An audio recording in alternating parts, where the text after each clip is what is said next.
podcast qui te tire vers le haut. Je suis Marielle, consultante en organisation et en productivité, et ma mission est de t'aider à gagner en efficacité au quotidien. Dans ce podcast, je partage avec toi chaque semaine des conseils et des astuces, mais aussi quelques réflexions afin que tu puisses gérer au mieux cette belle ressource qui est ton temps et enfin avancer sur les projets qui te tiennent à cœur.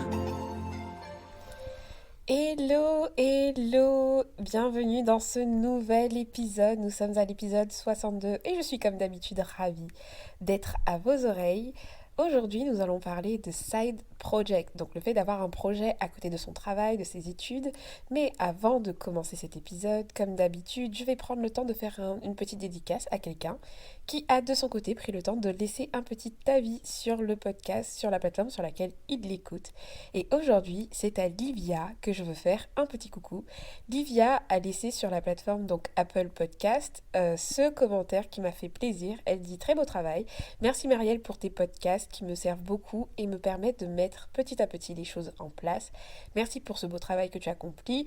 Et ce 60e épisode est exactement ce qu'il me fallait, prendre un engagement vis-à-vis de moi-même pour 2021. Merci beaucoup Livia, j'espère que pour ceux qui ont écouté l'épisode 60, vous êtes dans la même dynamique qu'elle et que ça a pu provoquer chez vous en fait finalement un déclic pour vous dire que vous allez aller au-delà de la motivation et vraiment vous engager pour ce qui vous tient à cœur tout simplement. Alors merci à toi Olivia d'avoir laissé ce petit commentaire, et puis si vous écoutez ce podcast depuis longtemps et que vous aimez vraiment ces épisodes, n'hésitez pas à faire pareil puisque c'est ce qui permet au podcast d'avancer. Merci encore à ceux qui prennent le temps de le faire. Alors, un side project, c'est quoi? C'est un projet, voilà, comme je le disais, un projet que l'on mène à côté d'une activité principale, telle qu'elle soit. Hein. Ça peut être une activité de salarié, d'étudiant ou même d'entrepreneur, parce qu'un entrepreneur peut aussi avoir un side project. Bref, c'est quelque chose que l'on mène à côté d'une activité principale. Et si on avançait, par exemple, avant de devenir mon activité principale de consultante en organisation et en productivité, était à la base un side project que j'ai commencé en janvier 2018 à côté de mon travail de salarié, donc en tant que responsable qualité à temps plein. Dans cet épisode, je voulais juste partager avec vous 3 erreurs et demie, parce qu'il y en a une 4e aussi que j'aimerais vous partager. Donc en gros, 3 erreurs à ne surtout pas faire si vous avez l'intention de vous lancer dans un side project cette année, ou si au contraire vous êtes déjà dans un side project et que vous êtes en train de les faire du coup. Donc peu importe là où vous vous situez, je vais vous partager 3 erreurs à ne pas faire, mais que bien sûr je vais agrémenter de conseils et je vais vous expliquer aussi comment ça s'est passé pour moi par rapport à la gestion des si on avançait à côté de mon travail de salarié. Donc comme ça vous allez avoir les erreurs, ce qu'il faudrait faire à la place et puis un cas pratique de ce que moi j'ai pu faire comme bêtise ou ce que j'ai pu bien faire justement pour que les choses puissent fonctionner. Alors, première erreur. La première erreur, c'est de ne pas avoir un objectif précis, très très précis, avec son side project. Souvent, je reçois des messages sur Instagram ou autre. Marielle, j'aimerais bien lancer un projet à côté de mon boulot aussi, un peu comme tu as fait, mais j'avoue que je ne sais pas quoi faire exactement. En gros, c'est tellement important de savoir pourquoi vous faites votre side project. Un side project, si il n'a pas de but, si vous n'avez pas de but derrière, pas de but précis, finalement ça va être une perte de temps. Autant utiliser ce temps pour autre chose, parce que n'oubliez pas, lorsque vous vous lancez dans un projet à côté de votre activité principale, ça veut dire que c'est du temps que vous allez investir ailleurs que dans du temps de qualité avec vos proches, par exemple du temps à chiller. En gros, ça va vous demander d'investir votre temps dans autre chose, dans d'autres activités en fait que ce que vous aviez l'habitude de faire auparavant. Et comme il s'agit d'un investissement, si vous n'avez pas de but précis, à quoi ça sert de vous lancer dans cette affaire? Donc moi je vous encourage vraiment du coup à prendre le temps de définir, de réfléchir et de poser au minimum un but précis. Et pour ça j'en ai identifié 5. 5 types d'objectifs, en tout cas les plus courants lorsqu'on gère un side project. Le premier, c'est par exemple d'avoir un revenu complémentaire. Peut-être qu'aujourd'hui, vous avez un travail, mais vous souhaitez avoir un revenu complémentaire pour financer un projet, etc. Donc, avoir un revenu complémentaire. Deuxième objectif, peut-être l'envie de démarrer un chemin vers l'entrepreneuriat, c'est-à-dire que vous avez envie d'entreprendre, mais vous avez envie de tester votre idée, votre offre avant de vous lancer à temps plein. Donc, voilà, ça peut être ça. Troisième idée d'objectif, ça peut être l'envie tout simplement de développer une nouvelle compétence. Je vous donne un exemple. Par exemple, vous voulez vous améliorer en anglais et vous décidez d'ouvrir un blog sur une thématique qui vous passionne et vous décidez par exemple de le faire en anglais. Ça peut être une façon. Ou alors, par exemple, vous êtes dans des études de marketing et juste pour tester vos compétences en marketing, vous lancez un projet sur Internet où vous apprenez les gens à faire du marketing ou alors vous testez des solutions de marketing. Et donc là, vous êtes en train de faire un projet qui vous aide à développer une nouvelle compétence, quelque chose que vous voulez développer en fait en termes de compétences. Quatrième exemple d'objectif, c'est aussi tout simplement l'envie de partager sur votre passion et de créer une communauté autour de ça. Par exemple, si vous aimez la pêche, vous trouvez que vous n'avez pas assez de pêcheurs autour de vous, vous avez envie de partager votre passion et fédérer des personnes autour de cette passion-là. Et donc, vous allez lancer ce projet à côté dans ce but-là. Cinquième type d'objectif, c'est tout simplement l'envie de faire avancer ou de contribuer à une cause qui vous tient à cœur. Parce que oui, tous les side projects ne sont pas forcément des projets où vous êtes rémunéré voilà, ça peut être très bien le fait de contribuer ou de créer un projet sur une cause qui est carrément non lucratif mais qui vous tient à cœur. Le féminisme, j'en sais rien, la pauvreté, voilà, des causes qui vous tiennent à cœur et donc vous avez envie de dédier votre temps finalement bénévolement à faire ce type d'activité.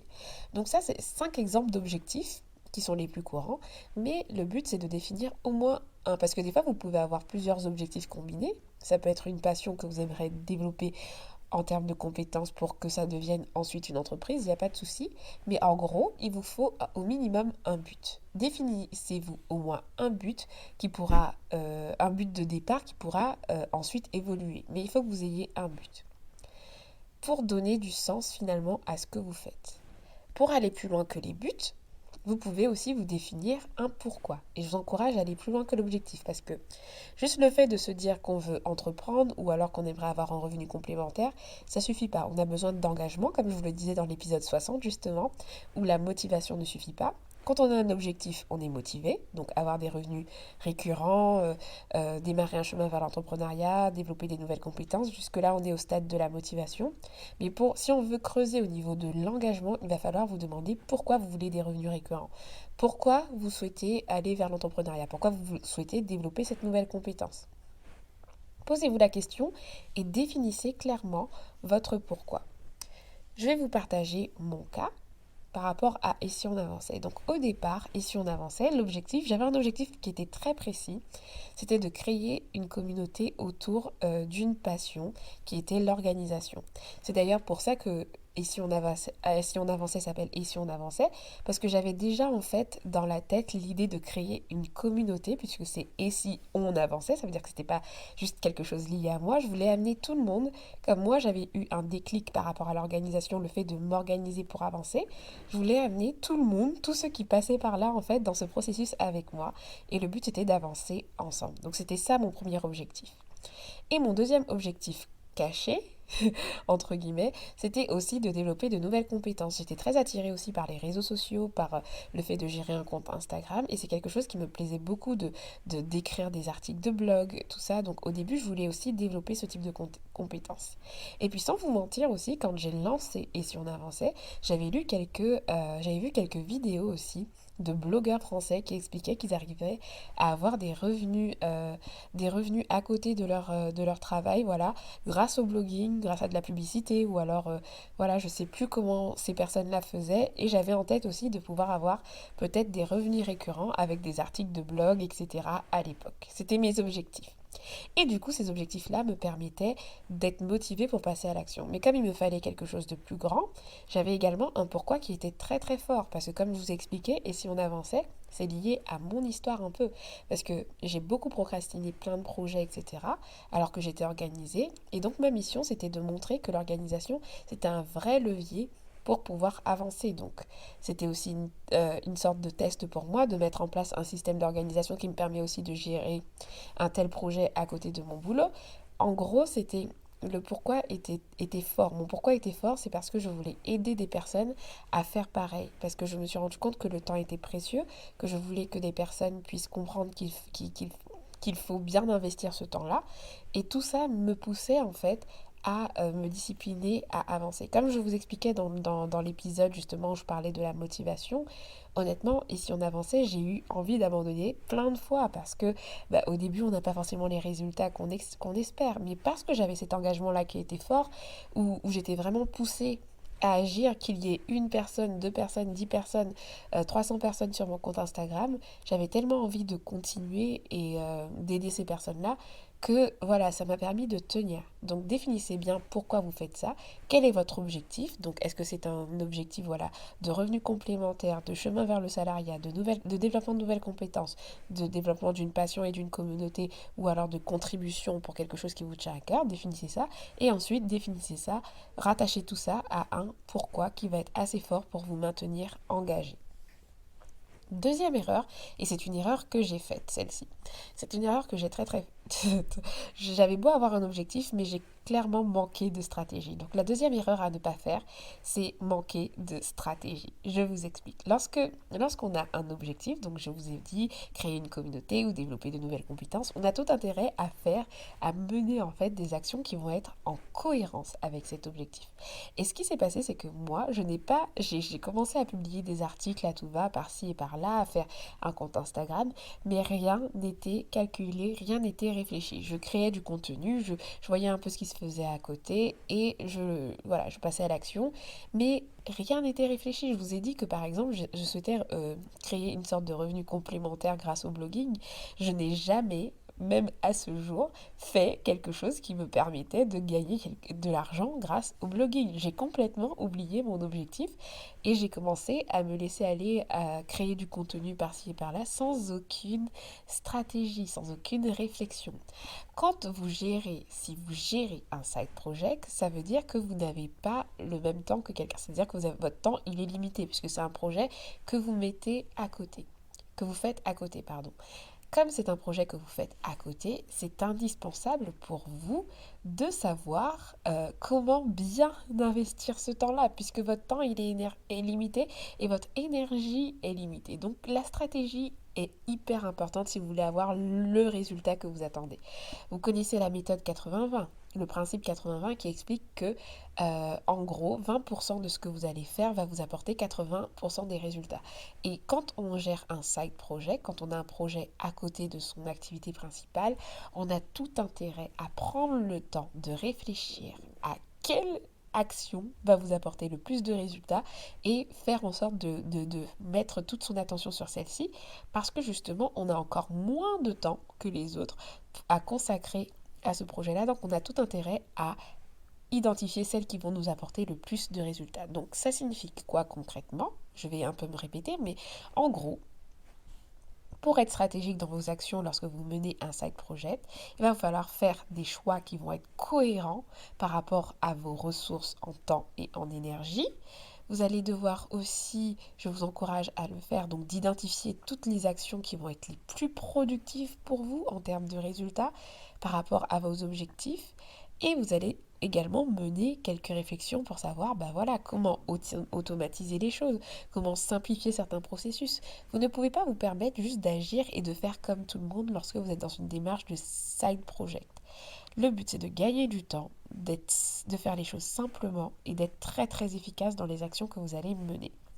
Exemple concret, si votre objectif est de créer une communauté, ok, vous avez tout intérêt à créer du contenu, à communiquer sur les réseaux sociaux, etc. Mais si votre objectif c'est d'avoir un revenu complémentaire, peut-être que la création de contenu, c'est pas obligatoire d'en faire tout le temps et que vous devez d'abord commencer par trouver un système de vente, par créer un produit. Vous voyez ce que je veux dire? Tout dépend du projet que vous avez à faire, mais en fonction de votre objectif, faites les actions qui sont cohérentes. Parce que sinon, votre temps investi dans votre projet ne va être qu'une perte de temps. Donc mettez en place des actions cohérentes par rapport à ces objectifs. Et comme je vous le disais, moi c'est une erreur que j'ai faite. L'erreur que j'ai faite, c'est de ne pas faire des choix cohérents qui respectaient finalement mes ressources en temps et en énergie. Quand j'ai commencé à vouloir devenir consultante, du coup, puisque ça s'est arrivé après, j'ai voulu être consultante en organisation et en productivité, donc j'ai voulu démarrer en proposant une première offre et j'ai commencé par du coaching en one-to-one, c'est-à-dire du coaching comme je peux faire aujourd'hui, sauf qu'à l'époque, je vous rappelle que j'étais salariée à temps plein sur une activité. Voilà, j'étais cadre. En plus, j'avais 2 heures de transport par jour, presque voilà 3 heures tout compris. Donc en gros, voilà, situation où mon temps était hyper limité. Et malgré ça, j'ai décidé de faire du coaching one-to-one. Ce choix n'était vraiment pas un choix judicieux parce que je me suis rendu compte très très vite que j'avais été beaucoup trop ambitieuse. J'avais pas tout le temps qu'il me fallait pour mener à bien des accompagnements en coaching one-to-one. Si j'avais au moins limité le nombre de clients, ça m'aurait aidé. Sauf que là, j'ai pas limité, je me suis retrouvée complètement dépassée par les événements et voilà, j'ai manqué de cohérence en fait, j'ai manqué de stratégie. Ce qu'il aurait mieux fallu faire dans mon cas de figure, sachant que je suis cadre à temps plein, c'est partir sur par exemple des coachings de groupe ou faire une formation en ligne. C'est ce que j'ai fait par la suite. Mais je vous dis, cette période où j'ai commencé par du coaching one-to-one, je la regrette. Ah non, enfin, en gros, c'était merveilleux parce que je commençais à vivre de mon activité. Mais j'ai très mal vécu le fait de subir mes rendez-vous parce que voilà, je sortais d'une journée de travail, j'étais complètement fatiguée et je devais assurer des séances de coaching en organisation et en productivité.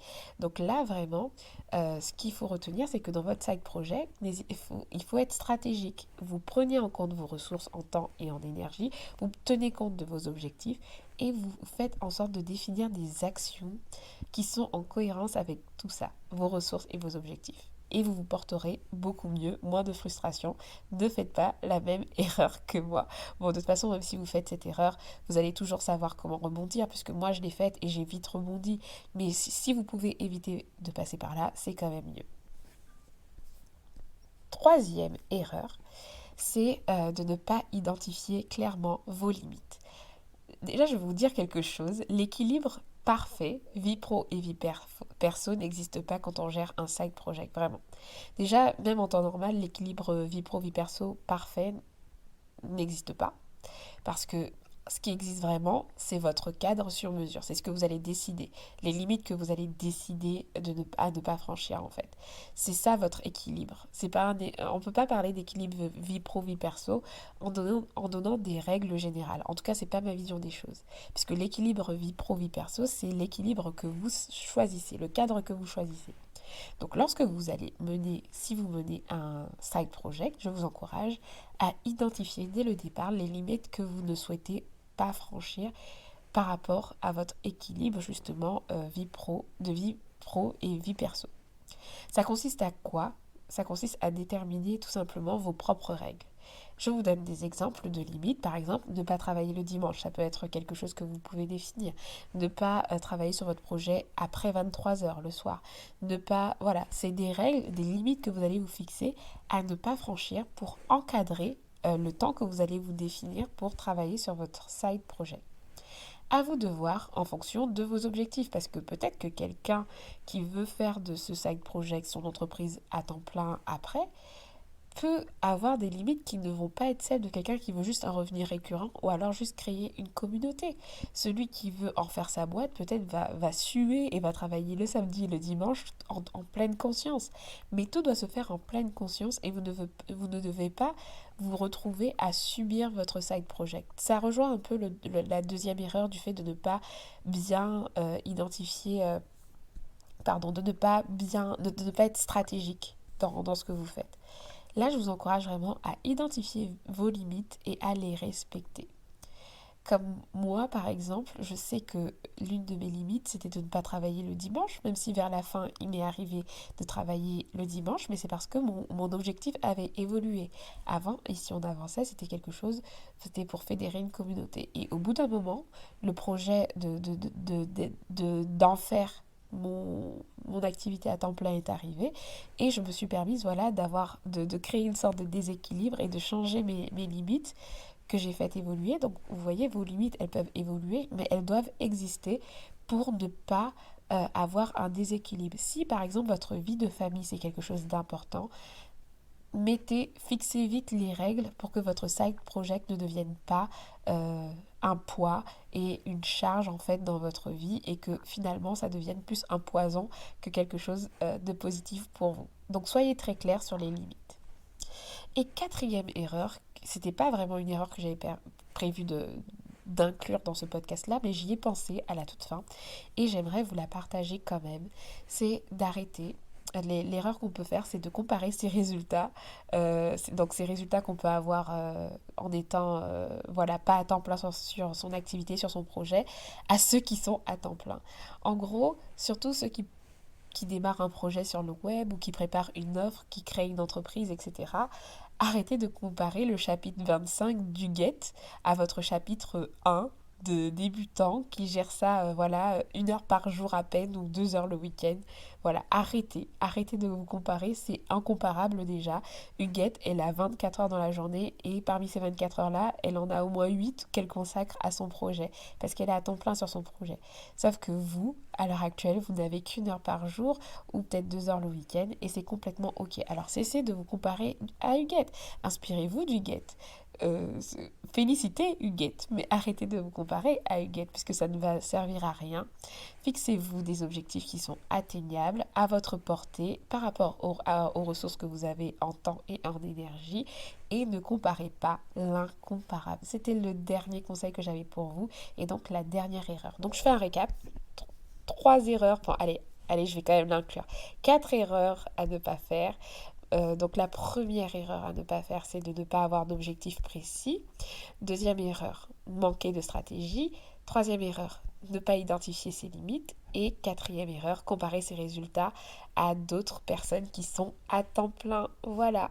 J'espère que cet épisode vous a plu, que vous ayez un side project ou non, mais en tout cas je trouvais que c'est un épisode intéressant, sachant que je sais que beaucoup de personnes de la communauté sont dans ce cas de figure, qui gèrent leurs études, leur travail et qui ont un projet à côté. En tout cas, j'espère que cet épisode vous a apporté de la valeur et qu'il vous aidera dans vos décisions, voilà, de gestion. Prenez soin de vous et je vous donne rendez-vous au prochain épisode. Ciao ciao!